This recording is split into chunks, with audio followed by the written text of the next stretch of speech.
Now, there is a school of thought that would say it's not that smart to walk around on the highway in the dark wearing black, but of course, I'm here at American Glass Research, and I have a feeling they don't want me to be here.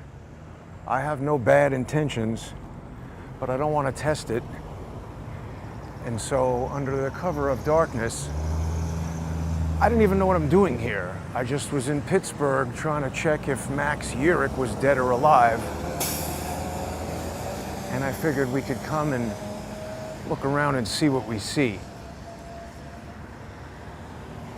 Actually, one of the things I wanted to do is, I don't know why this is happening, but just recently it's come up again.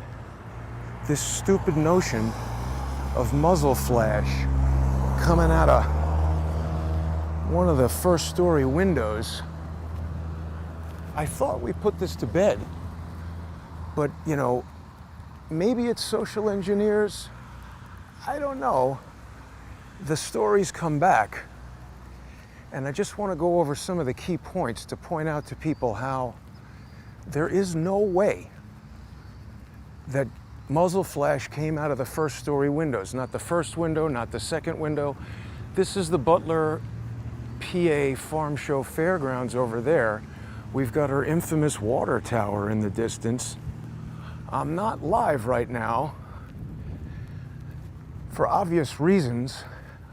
Maybe not obvious. I don't always want to reveal my location, particularly in municipalities where the police probably want me dead, and George's asshole brother is constantly sending them messages about where I am and what I might be doing. Okay, so here we see one picnic table. I just walked in the front, and I think that is where we see a video of a guy who they tell us is crooks, but I don't think it is. We're gonna have to number these various Thomas Crook's doppelgangers. Now, it's entirely possible that someone will tell me to get the hell out of here, which I will do if they ask me. It's also rainy and crappy. It's been, I guess, you know, because of this hurricane, it's been raining for like 3 days. So it's difficult for me to orient myself here because I don't have an aerial view. But I guess if we see that building 6, I don't want to cross any fences that I'm not allowed to. But where are we situated over here? We got another picnic table there. You see that? Oh wow. So we're getting a little lesson in the photosensitivity. Obviously we got a bigger opening on this lens. Maybe we'll stay on that one. All right, wow. Okay. So I think we've got some temporary fencing here that maybe wasn't there. Too bad the Secret Service didn't think of that. Now we saw there were some people hanging around over here. Do we have any security cameras around American Glass Research? I don't know. It's the time of morning where the more I walk around, the more lights should come on. I think I'm getting further away from that building 9. It doesn't seem like this is where people were. That's the parking lot. This is a strange conglomeration of buildings. I guess Unsteady Dave was over here by the fence line. Got some trees there. As I said, I expect the sun to break any moment, so maybe it'll be clearer what's going on once that happens. And I don't know, maybe if I would imagine all of this property is, here we are. I recognize those things. Okay, right, of course. So here's the first floor. This is exactly where I want it to be. Perfect. So yeah, Unsteady Dave is right over here by the fence. Notice, somebody should maybe go visit Unsteady Dave and give him a 3-axis gimbal for his birthday. I guess we gotta wait until next July. But here we have the windows in question, okay? And here we have the parking lot where the Butler County police officer the one guy who captures the footage both up on the roof. We got a lot of cars parked here. Are people working this early in the morning?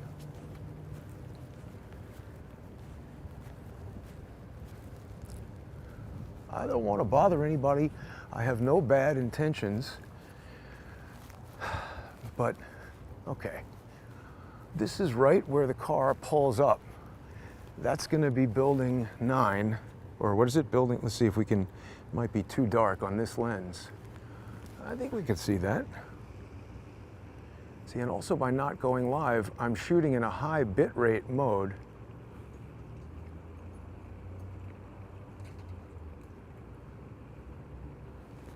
There's somebody. So they might not like me being here. So let's do this quickly. The officer comes around this way. Okay, he runs around here. We see no interesting activity on window number 1. That's that window. Nothing that I noticed happens there. Window number 2 is where I see an infrared light for 1/5 of a second, 6 video frames. Window number 3 is where unsteady Dave Stewart captures 2 headlights of an SUV, and we can tell that they are because somebody has a separate video of an SUV somewhere over there reflecting into this window. And you're going to remember from your own life, you've witnessed motion parallax. We can even see it right here. See things inside that window. Look at how much they move. I move a little bit, and things inside the room. You see that bright light behind the edge of the window pane? I'm taking 1 step, and that light appears. Let's do this carefully. See, there's a sliver of light. I move this way, and look at how dramatically it's moving across the window. That is motion parallax, because that light is deep within that room. I'm looking at the face of this building. So let's talk about stereoscopic depth perception. Let's say that building is about 100 feet away from me right now, and then the room is maybe 20 feet deep. So that light inside the room is 120 feet away from me. And the plane of the window, the glass, it's 100 feet away. So the difference of the 20 feet causes that motion parallax where the stuff inside the room appears to be moving much more. I hope people understand what I'm saying. The best demonstration of this is when you're in your car driving on the highway or something like that, and the little short fence next to the highway, there's a light reflecting. See that? Look at how much. I move a little bit. See how that's moving? So if I'm a police officer with a body camera, see that dot, that point dot on the window? Now it's darker here, but we can still see it. Look at how it moves. I'm moving a little. Look at how it moves relative to the window frame. Do we see it? Yes, because that is some light from over there. It's that bright light reflecting in this window, and I move a little bit, and it moves a lot. The infrared dot that I'm talking about, it stays glued to the pane of the glass. Let me do this like this. People can go extract 6 video frames here. You'll see. You move, that thing moves a lot. I don't even need to stick around here much longer. I've just shown what I'm talking about. There's certain things that are self-evident. I don't need to prove that the sky is blue. I don't need to prove that jumping off of the Empire State Building is likely to kill you. It's self-evident. This is physics, optics, math, science. I don't need to prove these things. Now, the other thing people were interested in is where the hell was this thing, this image of crooks? Some wall with grass. So we know that Buddy Boy, what is it, Mike Merkel, they're up there in the 2nd floor, right over here. right above this building, right? So I guess, I don't know where he would have observed crooks or the fake crooks from. Maybe that was even the real crooks. It's that wall right there, I would think. Ah, yeah, see, because those two are the windows that they're stationed in. Isn't it remarkably coincidental that we'd have him standing right by? Is this the wall?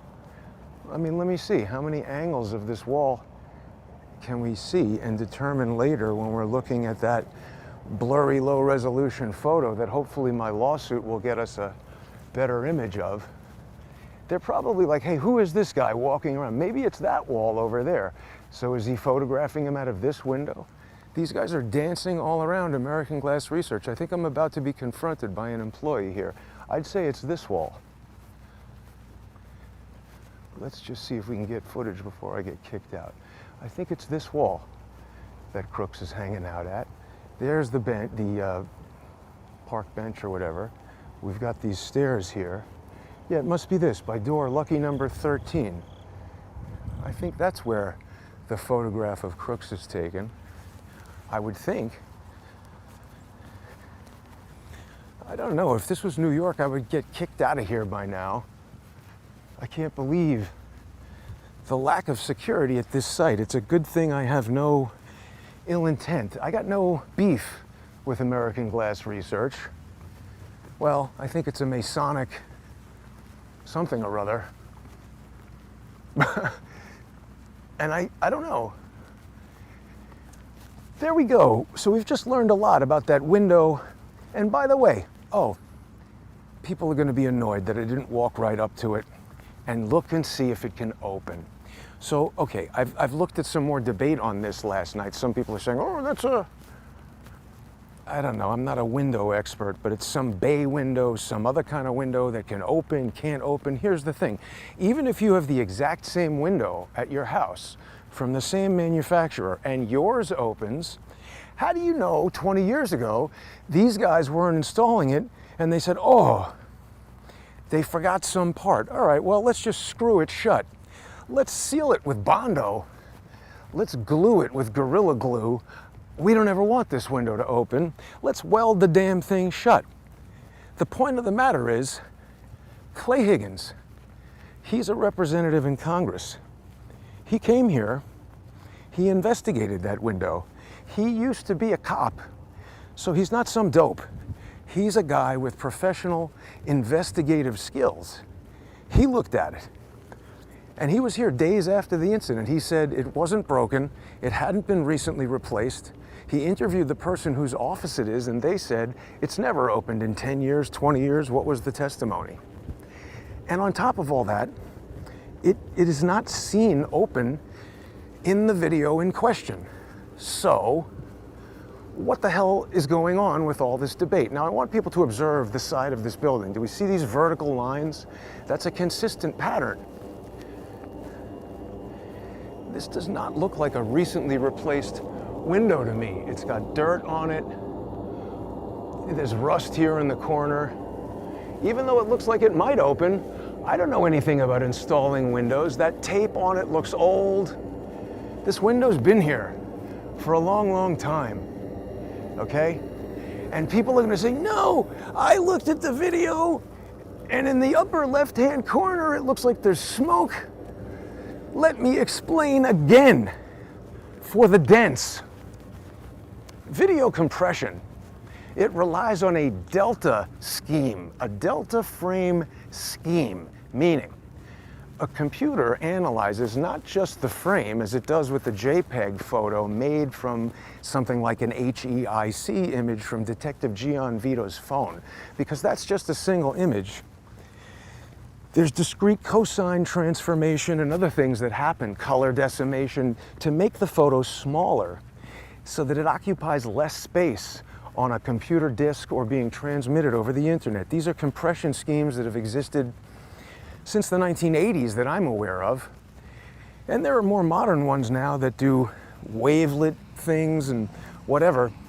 But as far as I'm aware, HVEC and H.264, these kind of things, they basically are comparing the first frame to the second frame to the third frame. And you see how this sky, it's all basically the same over my head.